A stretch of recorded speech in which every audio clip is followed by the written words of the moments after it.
ప్రత్యక్షంగా పరోక్షంగా అయిన వాళ్ళని పోలీస్ స్టేషన్కు విచారించడానికి పిలిస్తే కూడా అది కూడా తప్పుపట్టి ప్రభుత్వాన్ని బద్నాం చేయాలి, ముఖ్యమంత్రిని తిట్టాలని ఎంత నీచమైన భాష వాడింది అధ్యక్ష. యూట్యూబ్లలో మీరు చూడండి. నాకేముంటుంది అధ్యక్ష, ఏంది ఆ సినిమాకు స్పెషల్ రిలాక్సేషన్స్ ఇచ్చి ఇవాళ సినిమా ఏదైతే వ్యాపారం చేసిందో సినీ పరిశ్రమను ప్రోత్సహించాలని మొదటి వారం అత్యధికంగా సినిమా ధరలతో టికెట్లు అమ్ముకోవడానికి, స్పెషల్ షోలు వేసుకోవడానికి, బెనిఫిట్ షోలు వేసుకోవడానికి ప్రత్యేకమైన అనుమతులు ఇచ్చింది నా ప్రభుత్వమే కదా, మా ప్రభుత్వమే కదా అధ్యక్ష. సినీ పరిశ్రమను ప్రోత్సహించాలనే మా విధానం.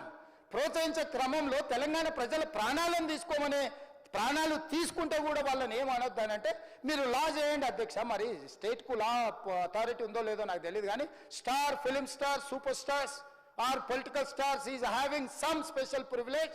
If they murdered anyone also, we need not to prosecute or otherwise we need not to book any case against these personalities అని మనం మీరు చట్టం చేస్తా అంటే సినీ ప్రముఖులకు కానీ రాజకీయ ప్రముఖులకు కానీ స్టార్లని ఫీల్ అయ్యే వాళ్ళ పట్ల ప్రత్యేకమైన చట్టం ఉంటుంది. వాళ్ళ మీద కేసులు పెట్టొద్దని మీరు ఏమైనా చట్టం చేస్తే ఆ చట్టం అమలు చేస్తాం అధ్యక్ష. ఈ రోజున్న డాక్టర్ బాబాసాహెబ్ అంబేద్కర్ ఇచ్చిన చట్టం ప్రకారము దీనికి కారణమైన వాళ్ళను, ప్రత్యక్షంగా పరోక్షంగా కారణమైన వాళ్ళందరి మీద కేసులు కట్టి పోలీసులు విచారణ చేయాల్సిందే, బాధితులను శిక్షించాల్సిందే అధ్యక్ష. సో ఈరోజు ఆ కుటుంబాన్ని ఆదుకోవడానికి ఈరోజు కూడా ఆర్థికపరమైన విషయాల్లో కానీ దీంట్లో కానీ వాళ్ళు ఎవరు పెద్దగా ఆసక్తి, కనీసం సినిమా వాళ్ళు ఒక్కరోజు అతను పొయ్యి వస్తే సినీ ప్రముఖులందరూ అతని ఇంటికి వెళ్ళి అతనికి మొత్తం ఏదో కాళ్ళు చేతులు యాక్సిడెంట్లో పోయినట్టు కన్నీళ్లు గారుస్తారు. ఈ సినీ ప్రముఖులు ఒక్కరైనా హాస్పిటల్కి పోయినరా అధ్యక్ష? నేను సూటిగా తమ ద్వారా సినీ ప్రముఖులను నేను అడుగుతున్నా అధ్యక్ష.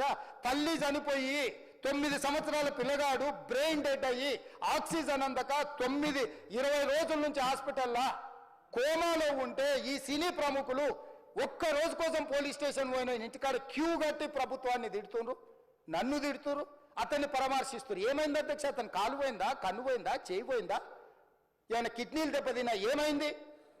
అతన్ని ఇంతమంది సినీ ప్రముఖులు పరామర్శించరు, కలిసిండ్రు, అభినందించరు.